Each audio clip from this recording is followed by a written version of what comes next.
Well, it was inevitable, I suppose. Israeli ground troops have gone into Gaza. As we speak, this is unfolding. Moshe Ronen, Vice President, World Jewish Congress, a man I've known for many years, proud to call him a friend, who is very well connected within the region, not only Israel. He's there right now and joins us. Moshe, what is going on? We're hearing things second and third hand. Obviously, it's dark, it's night. News is coming out in dribbles, but what are you hearing? Well, it's clear that there is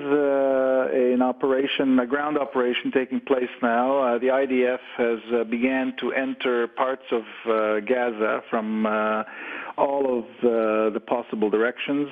They have pinpointed certain targets which are not being made public, but to the extent that I've been able to understand, it's primarily the tunnels, the weapons caches, and anywhere where there are suspected leaders of Hamas in hiding. They've also asked all the civilian population throughout the day to clear out of many of the areas, and are doing so right now.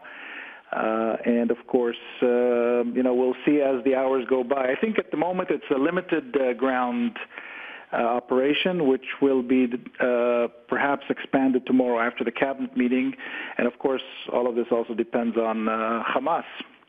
Up to now, they've rejected both the ceasefire, which was proposed by Egypt, and also the humanitarian ceasefire, which they refused to honor and extend. So at this point, as you said, Michael, it was inevitable. I think no country would tolerate this even for as long as Israel has, for 10 days.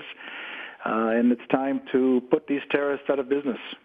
Now, you didn't see what we were just watching on the screen, but it was of tunnels in Gaza, and we know there are many of them. A lot of them the Israelis have found. There will be soldiers, terrorists from Hamas hiding in these tunnels underground as Israeli troops come forward in the dark. Surely Israeli losses are going to take place. Well, I think that, look, we all pray that there will be no losses of life, certainly not by civilians and certainly not by soldiers who are defending civilians. The targets are the terrorists, but soldiers have a duty to perform and certainly do risk their lives. There are many places that are booby-trapped. But Israel has taken the time over the last days, while it exhibited restraint, to plan very carefully its targets and the manner in which it will approach them. And I think they're obviously going to do it as carefully as possible to preserve both the civilian life in the area, which they've done throughout, and of course their own lives, the lives of the individual soldiers. What's interesting also, Michael, which I think quite remarkable, is the statement that we just saw from the Egyptian government, which stated that Hamas has brought this operation on itself.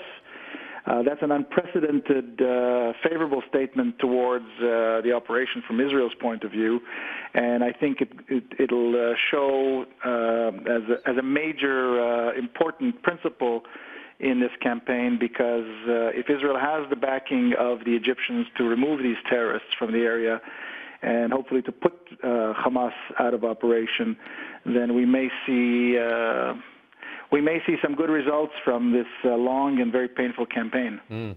This is intriguing because whilst there have been demonstrations in European cities that often have been actually genuinely anti-Semitic and violent, we have Arab governments either saying very little, if anything, or condemning Hamas.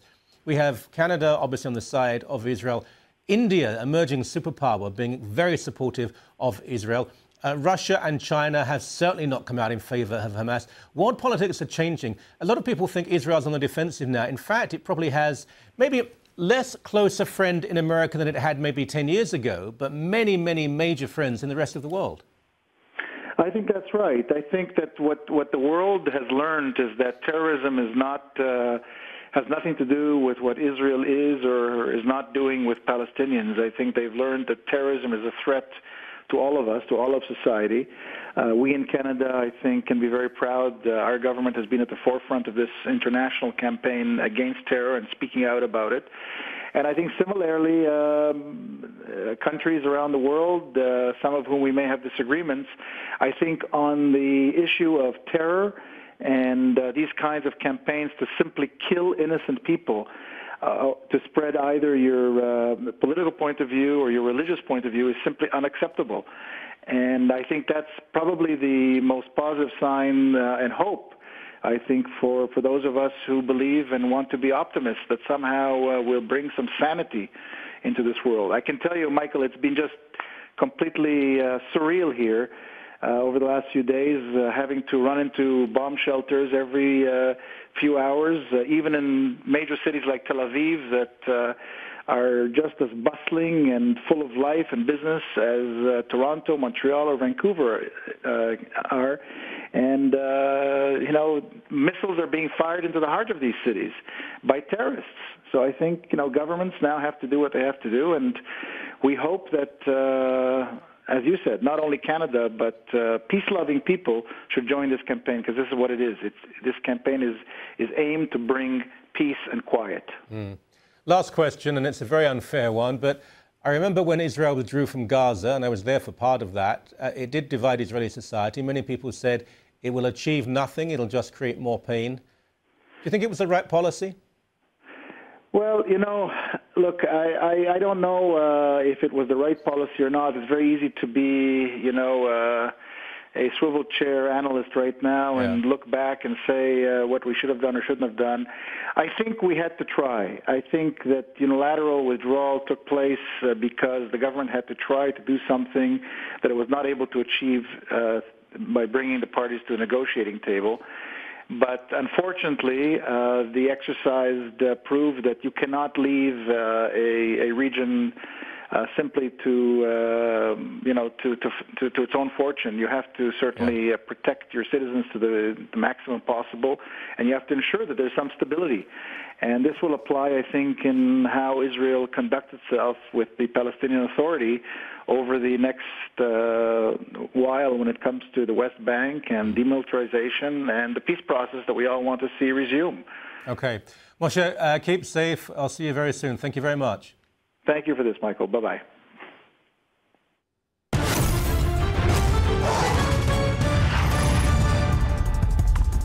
Indeed, Israel is the only country in the Middle East which has long anchored itself in the ideals of freedom, democracy, and the rule of law. Canada supports Israel fundamentally because it is right to do so. Striking words. Now, there were rallies in Toronto, Ottawa, and Atlantic Canada last night in support of Israel. Thousands of people, major politicians were there, and so was Straight Talk contributor Paige McPherson. You do get around, don't you? You estimated, what, a couple of thousand people? I would say so. At least 1,500 people in Toronto. There was also 600 people in Ottawa, and then there were other rallies across the country, including Atlantic Canada. So definitely a large presence of people out to support not only Jewish people, but people outside of the Jewish community as well, there to sort of get the update on what's happening in Israel and show solidarity with the Jewish state. That's important to emphasize, because I've been to a few of these and counter-demonstrations against the pro-Hamas side. And of course, the majority of people there are Jewish, but there are many Christians there.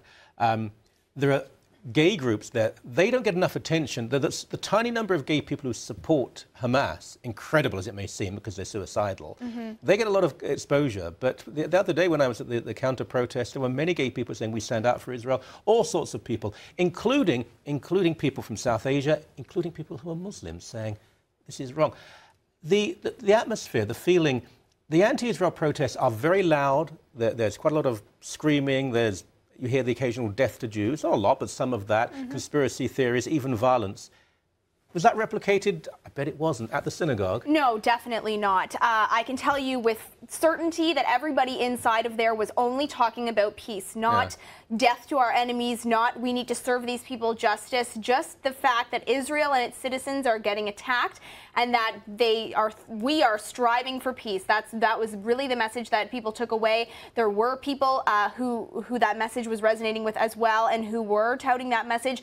from different faith groups. There were Christians there, there were Muslims there, people who were supportive of the Jewish community across the board, and indeed politicians from across the board there as well. Particularly Marc Garneau was a speaker, a Liberal foreign affairs critic, and John Baird was also a speaker, our foreign affairs minister, with very strong words about how Hamas was the one who started this conflict. Hamas needs to be the one that ends this conflict. Okay. Israel is protecting its citizens. That's what every liberal democracy has the first and foremost Sounds a good time for a clip. I wonder if we have one. What has Israel done?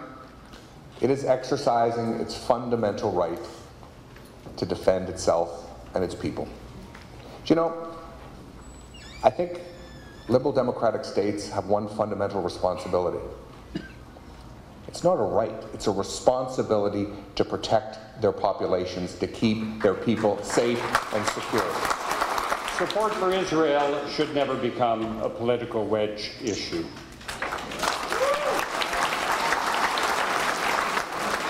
When the citizens of a country are threatened by terrorists, other countries must speak up.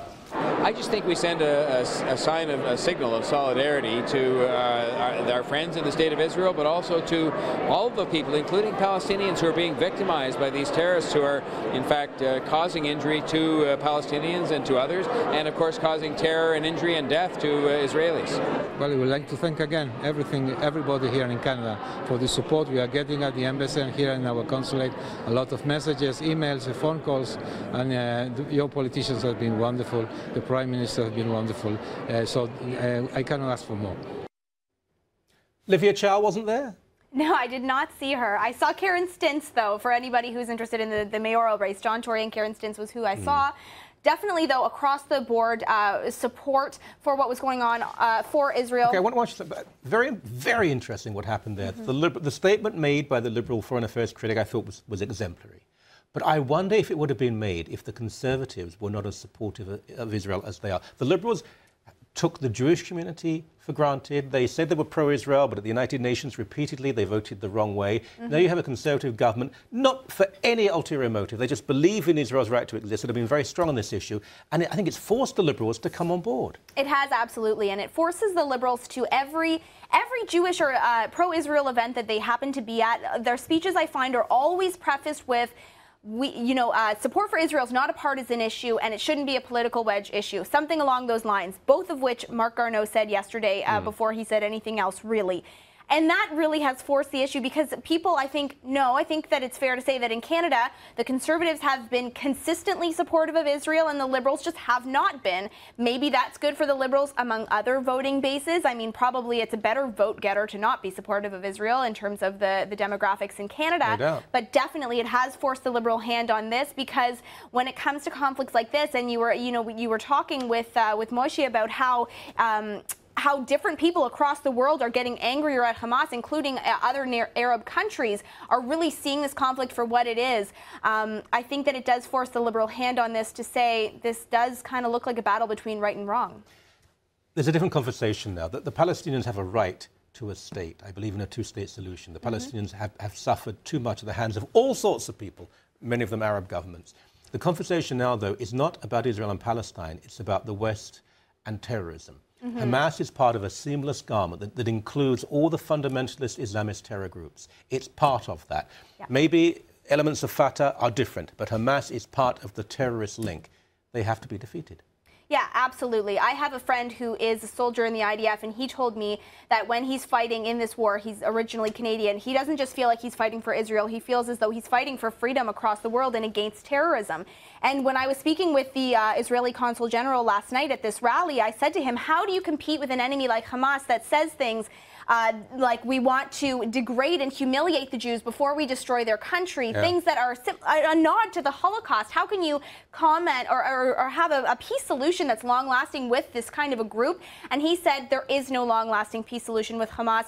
Our main goal right now is to take out Hamas and have a long-lasting peace solution with whomever the government is going to be, and that represents as normal Palestinian civilians that probably want peace too. Thank you very much indeed.